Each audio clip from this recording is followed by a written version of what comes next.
Alhamdulillah. Bismillahirrahmanirrahim. Assalamualaikum warahmatullahi wabarakatuh.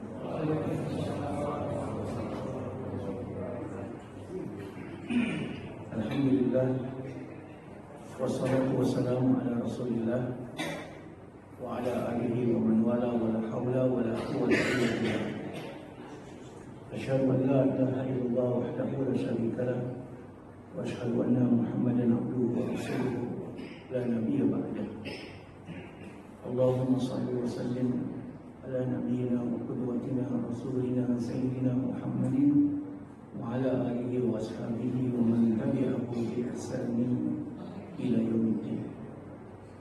Allahumma la ilma lana illa ma 'allamtana innaka antal alimul hakim wa tub 'alaina innaka antat tawwabur rahim bi rahmatika ya arhamar rahim. Hadirin jamaah sekalian, Bapak Ibu yang dimuliakan Allah Subhanahu wa taala. Alhamdulillah, kita bersyukur atas semua nikmat dan karunia yang Allah berikan kepada kita. Semoga karunia yang kita dapatkan pada kesempatan pagi hari ini menjadi pemberat amal soleh kita untuk dunia dan akhirat kita insyaallah. Bapak dan Ibu sekalian yang dimuliakan Allah Subhanahu wa taala, pada kajian tafsir Al-Muyassar kita pagi hari ini mengenai surat Al-Kautsar. Hadirin jamaah sekalian yang dimuliakan Allah Subhanahu wa taala, surat Al-Kautsar ini termasuk surat yang pendek. Ada 3 surat yang pendek, yaitu Al-Kautsar, Al-Asr, dan An-Nasr. Pendek karena jumlah huruf dan katanya lebih sedikit daripada surat-surat yang lain. Al-Kautsar ini terdiri dari 3 ayat, ada 10 kata dan ada 42 huruf. Yang kedua, surat Al-Asr, katanya ada 14, hurufnya ada 68. Dan yang ketiga, surat An-Nasr, katanya ada 17, hurufnya ada 77. Meskipun surat ini termasuk surat-surat yang pendek, tetapi tetap Allah Subhanahu wa taala memotivasi dan menyemangati diri kita bahwa 1 huruf dibalas dengan 10 kebaikan. Hadirin jamaah sekalian yang dimuliakan Allah Subhanahu wa taala, surat ini masyhur dibaca imam saat pembunuhan Umar bin Khattab radhiyallahu anhu. Umar bin Khattab radhiyallahu anhu terbunuh di pagi hari ketika subuh, sehingga paniklah kaum muslimin di Masjid Nabawi, sampai akhirnya hampir kesiangan. Karena itu Umar mengingatkan, as-salah, as-salah, as-salah. Kita belum sholat subuh nih. Karena semua orang ingin memberikan pengobatan kepada Umar bin Khattab radhiyallahu anhu yang terurai perutnya pagi hari itu. Dan Abdurrahman bin Auf memimpin sholat subuh pagi hari itu dengan membaca Al-Kautsar dan An-Nasr. Jadi sangat pendek sekali subuhnya saat itu. Dan setelah selesai sholat, kaum muslimin menyepakati, memandang bahwa Umar ini nggak bisa diselamatkan. Sehingga kami bertanya kepada Umar, Umar, apa kesukaanmu? Umar menjawab, Nabi maka kaum muslimin memberikan nabis kepada Umar bin Khattab radhiyallahu anhu. Nabis itu kurma yang direndam. Kalau sebelum tidur biasanya Umar merendam kurma 3 atau 5 butir direndam sampai pagi, dan pagi hari itu menjadi minuman yang sangat menyegarkan, favorit di kalangan para sahabat, termasuk juga Rasulullah SAW disebutnya nabis. Kalau kita mungkin kita sebut dengan istilah infus water. Dan ternyata benar, ketika diminum keluar lagi dari perut Umar. Surat ini dilatar belakangi 3 hal. Pertama, orang-orang Quraisy menganggap bahwa Rasulullah SAW ini sedikit pengikutnya. Di samping sedikit pengikutnya, masuk dalam kategori mustad'afin, orang-orang lemah, baik secara sosial maupun secara ekonomi finansial. Oleh karena itu, banyak orang kaya yang tidak bisa menerima bersama-sama dalam agama Islam ini, karena kebanyakan para pengikut Rasulullah SAW saat-saat awal berdakwah adalah kalangan mustad'afin, orang-orang yang lemah secara sosial, lemah secara finansial dan material. Oleh karena itu, salah satu di antara orang kayanya Mekah, Adi bin Hatim, keluar Mekah. Dia tidak mau dipengaruhi oleh Rasulullah SAW karena dia orang kayanya di Mekah. Kemudian pindah ke Syria, lalu pindah agama menjadi Nasrani, dan beberapa saat kemudian mendengar bahwa teman-temannya orang-orang kaya di Mekah sudah menjadi pengikut Rasulullah SAW. Sehingga kemudian Adi bin Hatim menyusul ke Madinah dan masuk Islam. Nabi menyindirnya. Kenapa baru sekarang kamu yang Adi? Karena kamu menganggap dia pengikutku orang-orang lemah ya. Adi bin Hatim cuma nunduk-nunduk saja. Saya tahu kan kamu gengsi. Dia ada juga orang tidak ikut kebenaran itu karena faktor gengsi. Kamu gengsi kan, kata Nabi. Adi bin Hatim cuma diam saja. Yang kedua, bahwa surat ini disenangi karena orang-orang Quraisy menganggap bahwa Nabi SAW abtar, tidak punya keturunan. Tidak punya keturunan. Karena pandangan masyarakat Mekah bahwa keturunan itu yang memiliki pengaruh adalah anak laki-laki. Anak laki-laki dari Nabi SAW wafat. Qasim wafat di Mekah. Abdullah wafat di Madinah. Ibrahim wafat di Madinah. Sehingga anak laki-laki Nabi SAW tidak ada. Yang ada anak perempuannya.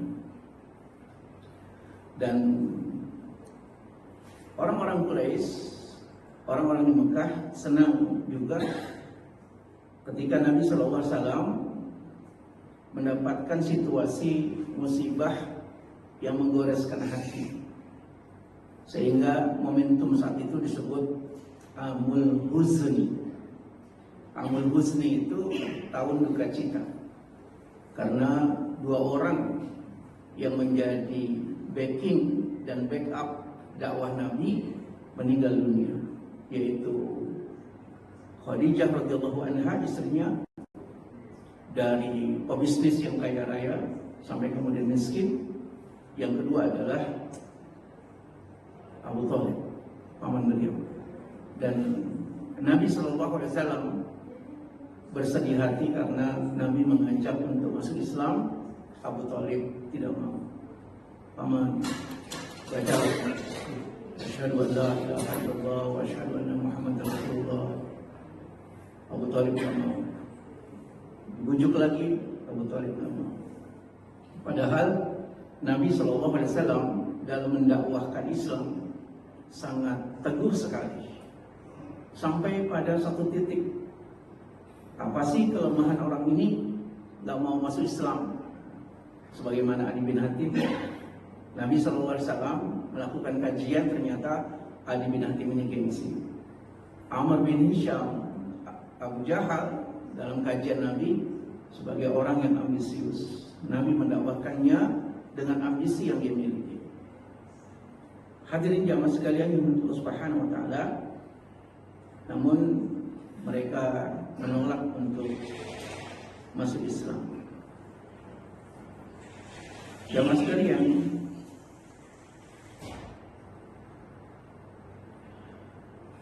Al-Kautsar juga merupakan kegembiraan yang diberikan oleh Allah Subhanahu wa taala kepada Rasulullah SAW, karena Al-Kautsar ini merupakan telaga Rasulullah SAW. Dan ketika Nabi SAW menyampaikan surat ini dengan wajah yang berseri-seri, sahabat bertanya, kenapa ya Rasulullah wajahmu berseri-seri, sumringah? Jamaah sekalian, wajah kita yang paling tidak enak kita lihat itu ketika bangun tidur. Setiap orang yang ganteng sekalipun, kalau bangun tidur itu wajahnya tidaklah bagus. Tapi Nabi SAW kalau bangun tidur wajahnya berseri-seri. Itu yang membedakan Nabi dengan manusia yang lain. Sehingga orang-orang bertanya, kenapa ya Rasulullah wajahmu berseri-seri? Baru saja turun kepadaku satu surat. Surat apa itu? Nabi membacakannya. Bismillahirrahmanirrahim. Inna a'tainakal kautsar fasholli li rabbika wanhar inna syani'aka huwal abtar. Hadirin jamaah sekalian yang dimuliakan Allah Subhanahu wa taala, Nabi membaca surat Al-Kautsar ini bahwa ini merupakan telaga di akhirat nanti yang diberikan kepada Rasulullah SAW untuk memberikan minum kepada umatnya. Dan Nabi SAW menyampaikan hal yang sedemikian rupa sebagai bentuk kecintaan dan kata-kata romantis yang Nabi sampaikan untuk umatnya. Hadirin jamaah sekalian yang Allah Subhanahu wa taala, pada saat Nabi SAW menjelang sakaratul maut, menjelang kematiannya, Fatimah sangat sedih sekali, anak beliau. Maka Nabi sampaikan, sini Fatimah, sini. Janganlah bersedih Fatimah. Kenapa ya Rasulullah? Aku lihat wajahmu bersedih. Jangan bersedih. Karena nanti engkaulah yang akan menyusulku pertama kali.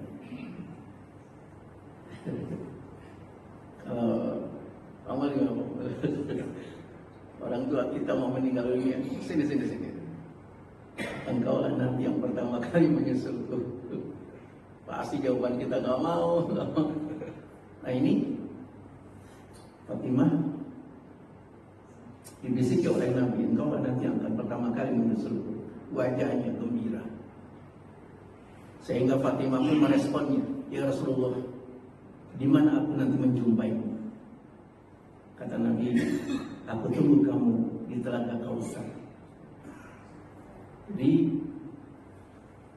ana faratukum al-haud, aku tunggu kalian di telaga Kautsar. Sesungguhnya kalimat itu ditujukan kepada Fatimah Az-Zahra, putri beliau. Tapi juga kemudian menjadi kalimat romantis Nabi SAW kepada umatnya dan Nabi nanti akan menunggu kita di Telaga Kautsar. Hadirin jamaah sekalian yang dimuliakan Allah Subhanahu wa taala, Telaga Kautsar, telaga yang kewenangannya diberikan kepada Rasulullah SAW untuk memberikan minum kepada umat manusia. Dan yang pertama kali mendapatkan kesempatan itu adalah umat Rasulullah SAW. Kata Fatimah, bagaimana nanti engkau akan mengenali umatmu ya Rasulullah? Maka Rasulullah menegaskan, aku mengenali umatku dari raut wajahnya. Walaupun dia belum pernah berjumpa denganku, tapi aku tahu wajah mereka. Subhanallah. Jadi kita yang tidak berjumpa dengan Nabi SAW tahu dengan wajah kita, wajah sebagai umatnya. Dan nanti Nabi SAW akan memanggil kita dengan panggilan umatku, umatku. Sini. Nih minum.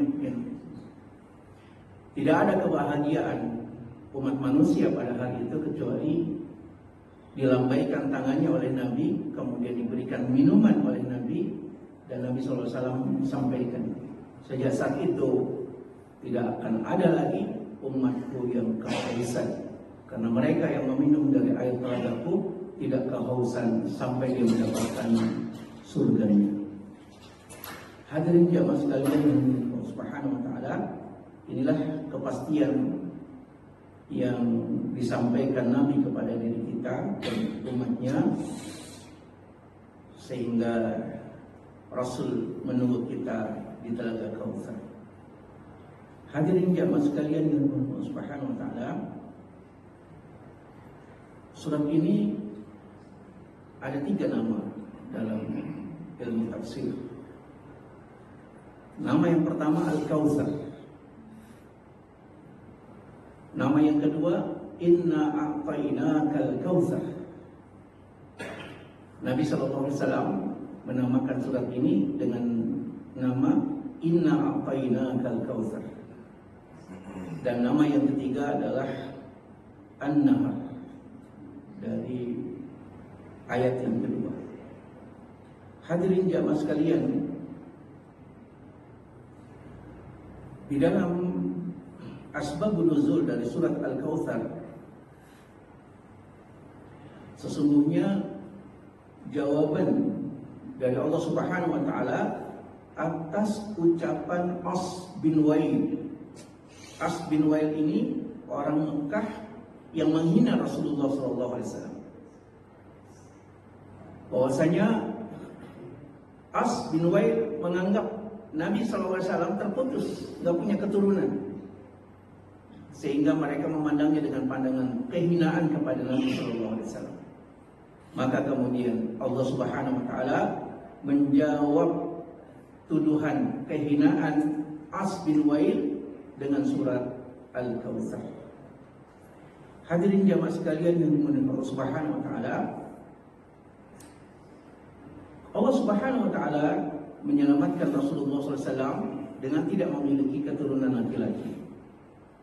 Karena keturunan laki-laki ini memberikan dampak warisan, termasuk juga warisan pengaruh dan kewenangan.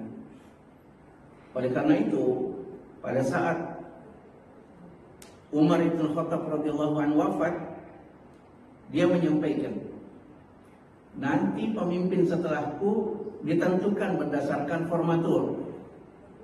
Salah satu di antara anggota formatur adalah anakku, Abdullah bin Umar. Tapi jangan tunjuk dia sebagai pemimpin setelahku. Cukup aku saja yang akan bertanggung jawab terhadap kepemimpinan umat ini. Jangan membebani kepada keturunanku. Itu yang disampaikan Umar kepada kaum muslimin, bahwa tunjuklah formatur, dan formatur nanti yang menetapkan siapa pemimpin setelahku. Jadikan salah satu unsur formatur kaum muslimin adalah Abdullah bin Umar. Abdullah bin Umar itu anak Umar bin Khattab radhiyallahu anhu, yang perangainya, perilakunya, aktivitas hariannya mirip dengan Rasulullah SAW. sehingga dia mendapatkan legitimasi. Kalau kamu melihat orang yang mempraktekkan amal kehidupan sehari-hari seperti Rasulullah SAW, lihatlah Abdullah bin Umar. Ya mas sekalian, Abdullah bin Umar ini dia tidak memandang apa yang dilakukan oleh Nabi. Pokoknya dia ikuti. Suatu ketika di pojokan masjid dia pegang dagunya. Orang tanya, kenapa ya Abdullah mau pegang dagunya? Kan kamu nggak ada jenggotnya. Aku pernah lihat Nabi duduk di tempat ini sambil memegang jenggotnya. Karena aku nggak punya jenggot yang dipegang dagunya. Suatu ketika dia bawa kuda, lalu kuda itu dipaksakan untuk memutar satu rumah seorang sahabat. Orang-orang bertanya, ya Abdullah, kenapa kamu begitu? Aku pernah melihat Nabi SAW memutari rumah ini. Maka aku paksakan kudaku kalau lewat sini untuk memutari rumah ini. Itulah Abdullah bin Umar radhiyallahu anhu, anak dari Umar bin Khattab radhiyallahu anhu yang menjadi tim formatur. Dan ternyata akhirnya kaum muslimin dari tim formatur itu menunjuk Utsman bin Affan radhiyallahu anhu pemimpin setelah Umar bin Khattab radhiyallahu anhu. Hadirin jamaah sekalian yang dimuliakan Allah Subhanahu wa taala, surat Al-Kautsar ini banyak keutamaannya. Keutamaan surat Al-Kautsar yaitu diberikan nikmat oleh Allah Subhanahu wa taala. Sehingga ayat pertama dari surat Al-Kautsar ini mengingatkan kepada kita betapa banyak karunia nikmat yang Allah berikan. Inna a'tainakal kautsar. Banyak sekali kenikmatan yang Allah berikan pada diri kita. Bahkan kalau mau dihitung-hitung juga enggak terhingga. Wa in ta'uddu nikmatallahi la tuhsuha. Banyak sekali karunia yang diberikan oleh Allah Subhanahu wa taala. Oleh karena itu, pada saat ketika kita mendapatkan kenikmatan, maka kenikmatan itu harus disebarluaskan. Fa amma bi nikmati rabbika fahaddits. Kenikmatan itu sampaikan. Kenikmatan itu sebarkan. Dan kenikmatan itu berikan kepada yang lain. Hadirin jamaah sekalian yang dimuliakan Allah Subhanahu wa taala, ini tabiat yang diajarkan Nabi kepada kita ketika kita mendapatkan kenikmatan. Kita sampaikan. Allah Subhanahu wa taala memberikan kenikmatan kepada saya seperti ini, seperti ini. Allah Subhanahu wa taala meminta kepada saya untuk kalian juga menikmati apa yang saya nikmati, supaya kenikmatan itu tersebar luas. Dan kenikmatan yang puncaknya adalah menikmati beribadah kepada Allah. Itu kenikmatan yang sangat istimewa. Seseorang kalau dia bisa mendapatkan kenikmatan karunia yang diberikan oleh Allah Subhanahu wa taala, duduk bersimpuh di masjid dengan tenang, itu kenikmatan yang sangat besar. Jamaah sekalian, orang yang biasa nongkrong-nongkrong di warung, di kafe, itu heran sebenarnya pada diri kita, kok bisa betah lama di masjid ya? Ada orang tuh geser sana geser sini, gak betah dia duduk di masjid. Tapi ketika melihat ada orang kok bisa betah ya dia di masjid itu. Dulu Sa'id ibn Musayyab ditanya oleh Khalifah Al-Mu'tasim, ya Sa'id, katanya, kamu kok bisa betah berjam-jam di masjid? Kata Sa'id ibn Musayyab, ya Khalifah, kalau engkau memiliki nikmat yang kami miliki, sehingga bisa menikmati duduk berlama-lama di masjid, pasti engkau ya Khalifah berani membelinya dengan setengah kerajaan ini. Itu kenikmatan duduk di masjid. Ternyata jawaban ini dipakai juga dengan anak-anak yang sering nongkrong. Ada anak-anak muda tuh nongkrong pada maghrib, nongkrong di warung kopi. Pada isya masih kelihatan di warung kopi. Sampai larut malam masih nongkrong di warung kopi. Menjelang subuh masih kelihatan di warung kopi. Sampai pada subuh masih nongkrong di situ. Saya tanya, kalian betah banget nongkrong di warung kopi ini? Ustaz, kalau Ustaz menikmati nongkrongnya kami di sini, Ustaz juga akan ikut nongkrong di sini bersama kami. Waduh, ya rupanya jawaban saya Ibnu Musayyab dia pakai ini. Sama sekalian yang Allah Subhanahu wa taala. Yang kedua, surat Al-Kautsar ini juga memiliki keutamaan menyembuhkan penyakit. Penyakit yang kita alami dan kita derita dengan keyakinan. Kalau kita membaca surat Al-Kautsar, Allah Subhanahu wa taala akan ringankan dan akan memberikan kesembuhan. Yang ketiga, keutamaan surat Al-Kautsar menjaga hubungan yang harmonis dalam rumah tangga. Sehingga rumah tangga itu rumah tangga yang memberikan kenyamanan bagi para penghuninya. Sakinah, mawaddah, warahmah, dan rumah tangga yang menghantarkan seseorang mendapatkan cas, mendapatkan energi baru ketika mereka di dalam rumah tangga itu. Hadirin jamaah sekalian subhanahu wa ta'ala, karena itu Nabi SAW mengajarkan kepada diri kita bagaimana menghadirkan rumah tangga yang bisa memberikan kenyamanan kepada para penghuninya. Yang keempat, keutamaan dari surat Al-Kautsar ini menenangkan hati. Ketika kita dalam kondisi gundah gulana, ketika kita dalam kondisi gelisah, Nabi SAW mengajarkan pada kita, bacalah sebanyak-banyak surat Al-Kautsar. Inna a'tainakal kautsar, fasholli li rabbika wanhar, inna syani'aka huwal abtar. Kita ulang-ulangi untuk mendapatkan ketenangan hati kita. Jamaah sekalian, keutamaan yang kelima bahwasanya surat Al-Kautsar surat yang sesungguhnya memuji Allah Subhanahu wa taala kepada diri kita telah banyak memberikan karunia. Sehingga apa yang kita minta kepada Allah Subhanahu wa taala akan dikabulkan. Ketika kita minta kepada Allah Subhanahu wa taala, Allah Subhanahu wa taala menghantarkan apa yang kita minta tanpa harus kita memikirkan bagaimana dihantarkan apa yang kita minta. Ini pelajaran buat diri kita. Kalau Allah Subhanahu wa taala mengabulkan permintaan kita, Allah yang menghantarkan jalannya, dan Allah Subhanahu wa taala yang menghantarkan apa yang kita minta itu dengan segala macam pernak-perniknya.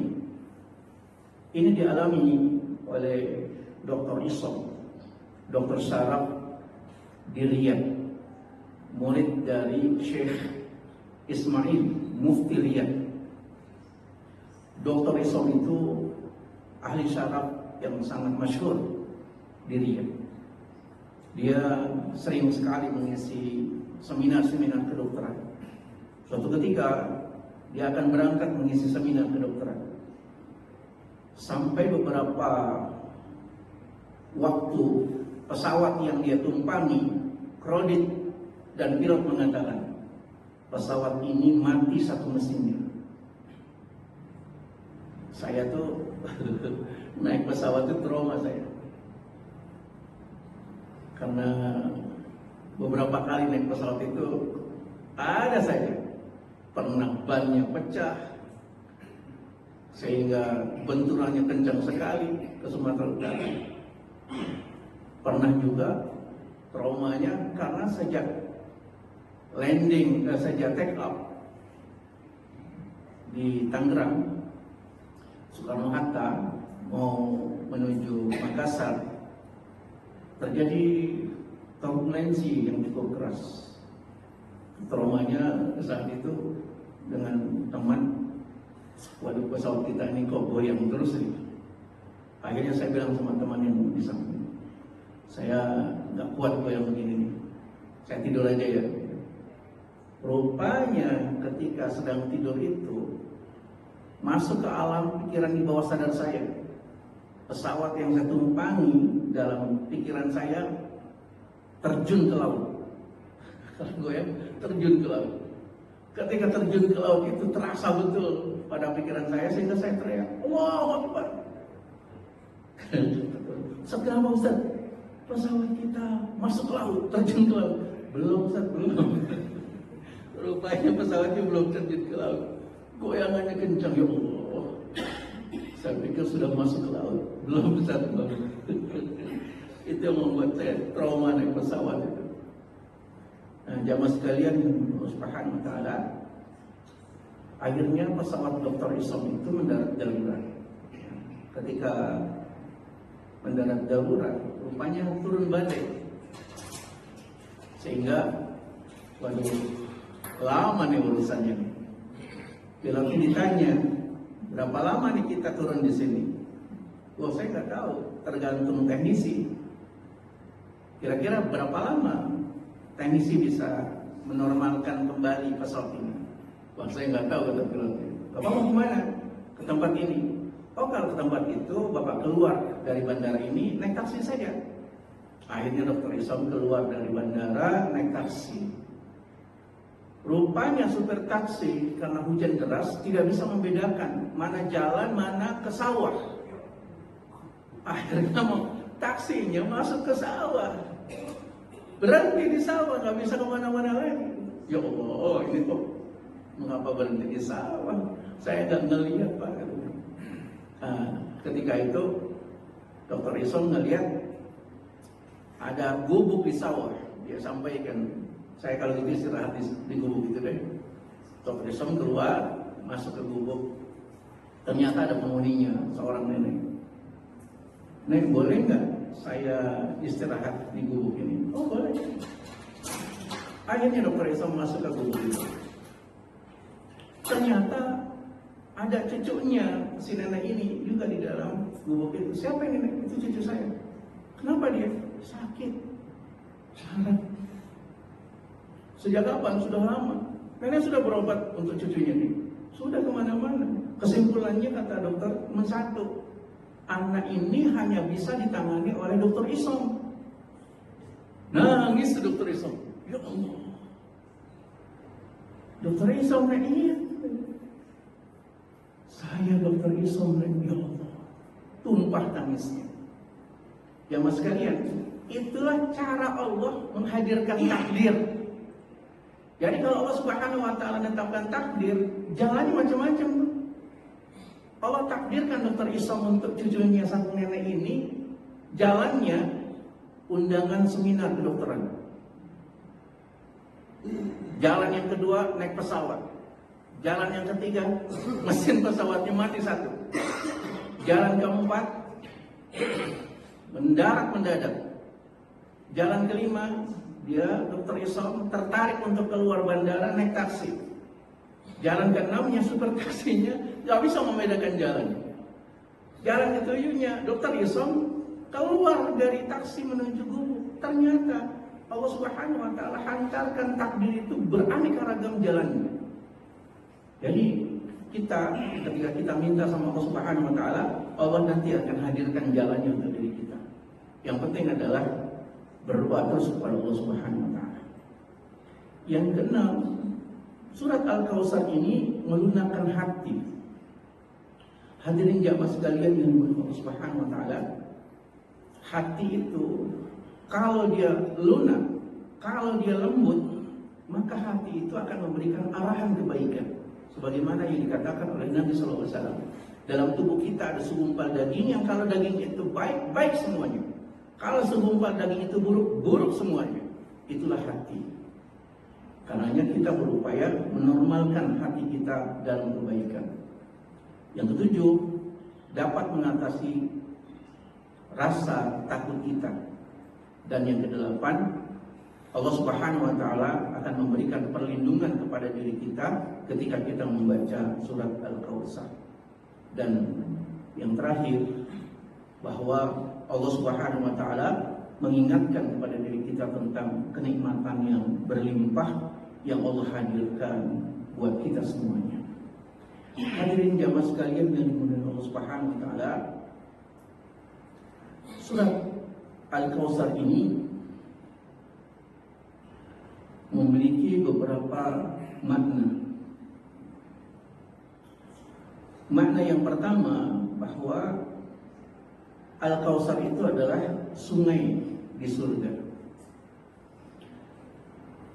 Allah Subhanahu wa taala memberikan kepada umat Nabi Muhammad SAW 4 sungai di surga. 2 sungai di dunia dan 2 sungai di surga. 2 sungai yang ada di dunia, pertama Nil dan yang kedua Efrat. Itu nanti Allah Subhanahu wa taala akan hadirkan 2 sungai itu di akhirat untuk kita. Nil dan Efrat. Nil itu sungai yang mengalir ke wilayah Mesir. Sumber mata airnya di Sudan. Kita melihat berita di hari ini tentang Sudan, menyedihkan. Ya Allah, sampai perang saudara. Beda dengan Palestina. Kalau Palestina beda agama. Kalau Sudan ini perang saudara sesama Muslim. Dan korbannya luar biasa. Nggak tega kita melihatnya. Bagaimana antar militer berperang di Sudan dan yang menjadi korban adalah masyarakat yang lemah.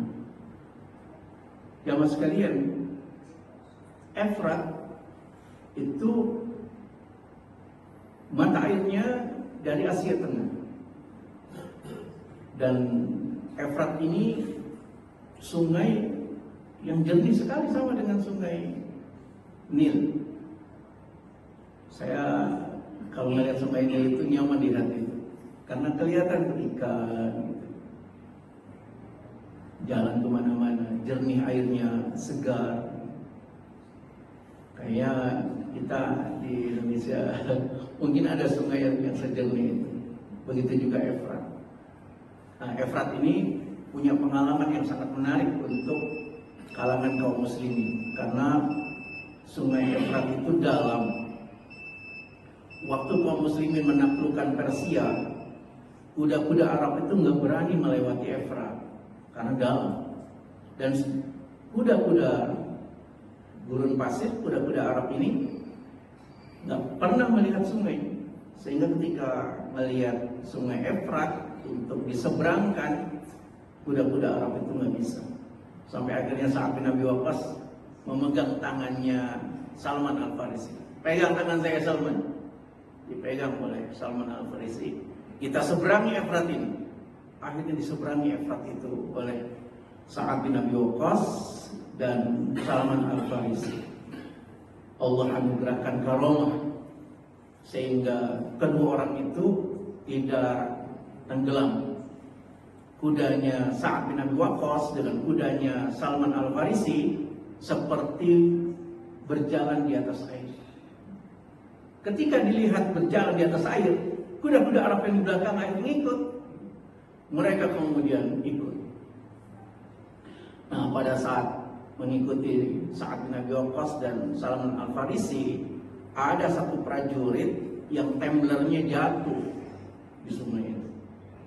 Kubi kata dia. Kalau bahasa kita, tumbler saya jatuh, tumbler saya jatuh. Tumbler itu apa, Pak? Tempat minum. Kubi, tumbler saya jatuh. Ribut tuh. Maka Salman dan Sa'ad bin Waqqas memerintahkan, cari itu tumblernya sampai dapat. Maka kaum muslimin akhirnya riuh mencari satu tumbler kaum muslimin yang jatuh. Orang-orang Persia di ujung sana heran-heran, itu ngapain tuh orang Arab tuh, ramai betul. Katanya dari sini kedengaran dia cari tumblernya tuh di antara mereka yang jatuh tuh. Hebat banget ya. Satu tumbler jatuh, yang riuh panik itu semua prajurit kaum muslimin. Gimana kalau satu nyawa kaum muslimin meninggal dunia? Pasti lebih ramai lagi. Akhirnya karena tidak juga terdapat, Sa'ad bin Abi Waqqas, salah seorang sahabat yang doanya didengar oleh Allah Subhanahu wa taala, meminta kepada Allah, ya Allah, dekatkan tumblernya. Ya Allah, dekatkan tumblernya. Akhirnya tempat minum itu mendekat ke pemiliknya. Ini karamah namanya. Subhanallah. Hadirin jamaah sekalian Allah Subhanahu wa taala, Al-Kautsar juga maknanya adalah ilmu. Ilmu yang terus diberikan oleh Allah Subhanahu wa taala. Sesuatu karunia yang paling banyak diberikan kepada umat manusia adalah ilmu. Sehingga doa yang kita minta sama Allah Subhanahu wa taala berkaitan dengan ilmu adalah bertambahnya inventarisasi ilmu. Rabbi zidni ilma. Ya Allah, tambahkanlah ilmu. Tidak ada doa meminta tambah kecuali ilmu. Al-Kautsar juga nubuwah, berita kenabian. Al-Kautsar juga telaga, dan Al-Kautsar juga berkaitan dengan banyaknya pengikut dan umat Rasulullah SAW. Jamaah sekalian yang Allah Subhanahu wa taala, umat Nabi Muhammad SAW mendapatkan keistimewaan. Ada 3 keistimewaan dari umat Rasulullah SAW. Keutamaan yang Allah Subhanahu wa taala anugerahkan kepada umat Nabi Muhammad SAW ini sangat istimewa sekali. Pertama, doanya dikabulkan. Beda dengan umat yang lain. Umat yang lain hanya doa nabinya saja yang dikabulkan, tapi umat Nabi Muhammad berdoa juga dikabulkan. Yang kedua, umat Nabi Muhammad SAW ini mendapatkan kesempatan masuk surga pertama kali.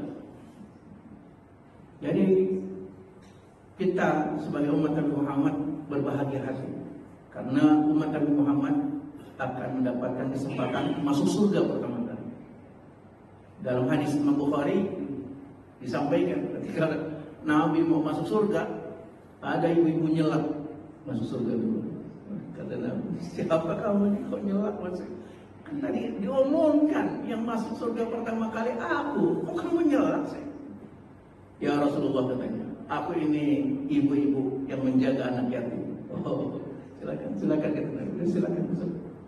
Maka sejak saat itu Nabi SAW lebih sibuk kepada umatnya saat itu, sampai memastikan umat Nabi Muhammad SAW masuk surga, hingga orang terakhir masuk surga. Dari umat Nabi Muhammad, orang terakhir masuk surga namanya Junainah. Junainah ketika mendapatkan kesempatan masuk surga terakhir, dia lihat ke belakang, gak ada orang lagi. Dia pun merangkak masuk surga. Ketika dia masuk surga, dia heran, surganya luas sekali. Akhirnya malu hati dia, keluar, ya Allah, mana surga saya? Itu kamu masuk aja. Masuk lagi Junainah, keluar lagi. Mana surga saya? Itu di depan kamu, ke surga untuk kamu. Masuk lagi, dia keluar lagi. Sampai dia bilang sama Allah, ya Allah, jangan bercandain saya dong. Nabi ceritakan ini dengan wajah yang gembira dan terlebar senyumnya, karena Nabi SAW melihat pada kesempatan itu tema tentang Junainah membuat hatinya tertawa. Sampai kemudian akhirnya Junainah bisa memastikan diri bahwa itu surga yang Allah berikan untuk Junainah. Sampai dalam surga, rupanya orang-orang yang masuk surga setelah disiksa di api neraka itu ada identifikasi. Identifikasi. Judulnya mantan. Jadi di masuk surga ada judulnya sini, mantan neraka. Ya Allah, saya sudah bergaul dengan penghuni surga, tapi kayaknya nggak enak ada tulisan di sini mantan. Hapuskan ya Allah. Allah hapus. Allah Subhanahu wa taala hapus tulisan itu. Dan akhirnya orang-orang yang masuk surga dari disiksa di api neraka bisa bergaul dengan penghuni surga yang sesungguhnya, sehingga tidak ada lagi merasa malu hati berinteraksi dengan para penghuni surga. Itu luar biasanya umat Rasulullah SAW. Dan yang ketiga, umat Rasulullah SAW ini menjadi tolak ukur untuk umat nabi-nabi yang lain. Subhanallah, ini keistimewaannya. Jamaah sekalian, Allah Subhanahu wa taala menyebutkan tentang Al-Kautsar ini dengan kenikmatan yang baik. Dan kenikmatan yang banyak ini ditindaklanjuti, inna a'tainakal kautsar fashalli li rabbika wanhar. supaya kita melaksanakan sholat, menikmati interaksi hubungan kita dengan Allah Subhanahu wa Ta'ala, lalu diwujudkan dalam bentuk pengorbanan, mengorbankan apa yang kita miliki. Dan pada puncaknya Idul Adha, wanhar, mengorbankan onta. Wanhar itu nyembelih onta di pangkal lehernya. Ya, cukup ditusuk itu di pangkal leher, nggak digorok-gorok begitu, cukup pangkal lehernya ditusuk dan itu sah. Rasulullah SAW mengajarkan kepada kita untuk memaksimalkan diri dalam berkorban, sehingga kita pun ringan melakukannya, dan Allah Subhanahu wa Ta'ala menjawab apa yang dituduhkan dan dihinakan Wail bin As bin Wail. Inna syani'aka huwal abtar. Muhammad itu ada pengikutnya, Muhammad itu ada keturunannya, Muhammad itu ada ahli warisnya. Sehingga kemudian orang-orang Quraisy mengakui dan menghargai posisi Nabi SAW dari pernyataan Allah Subhanahu wa Ta'ala, inna syani'aka huwal abtar. Sesungguhnya orang yang membencimu itulah orang yang terputus dari rahmat Allah Subhanahu wa Ta'ala. Jamaah sekalian yang dimuliakan Allah Subhanahu wa Ta'ala, inilah yang disebutkan oleh para mufassirin, Syekh Qurtubi kepada diri kita tentang hal-hal di mana Allah memberikan jawaban atas tuduhan orang-orang Quraisy yang menghadirkan kemuliaan kepada Rasulullah SAW dengan segala macam bentuk kehormatan dan kemuliaannya. Mudah-mudahan ini juga menjadi kemuliaan buat kita sebagai umat Nabi Muhammad SAW. Kita sempurnakan majlis kita. Kita berdoa kepada Allah Subhanahu wa Ta'ala, semoga Allah sehatkan yang sakit, Allah mudahkan yang sedang mengalami kesusahan. Semoga Allah Subhanahu wa Ta'ala memberkahi hari-hari kita. Ala hadini wa kulli niyatin salihah. Al-Fatihah. A'udzubillahi minasyaitonir rajim. Iyyaka na'budu wa iyyaka nasta'in. Shiratal ladzina Bismillahirrahmanirrahim. Alhamdulillahirabbil alamin. Hamdan yuwafiqu ni'matahu wa mazidah. Ya Rabbana lakal hamdu wa lakal syukru kama yanbaghi li jalali wajhika wa 'azimi sultanik. Allahumma shalli ala sayyidina Muhammad wa ala alihi wa sahbihi ajma'in. Allahumma ighfir lana wa li walidayna wa li jami'il muslimina wal muslimat wal mu'minina wal mu'minat al-ahya'i minhum wal amwat innaka sami'un qaribun mujibud da'wat ya qadil hajat. Rabbana zalamna anfusana wa lam taghfir lana wa tarhamna lanakunanna minal khasirin. وتب علينا إنك أنت التواب الرحيم برحمتك يا أرحم الراحمين. ربنا هب لنا من أزواجنا وذرياتنا قرة أعين واجعلنا للمتقين إماما. ربنا آتنا في الدنيا حسنة وفي الآخرة حسنة وقنا عذاب النار. وصلى الله على سيدنا محمد وعلى آله وصحبه وسلم. سبحان ربك رب العزة عما يصفون وسلام على المرسلين والحمد لله رب العالمين. السلام عليكم ورحمة الله وبركاته.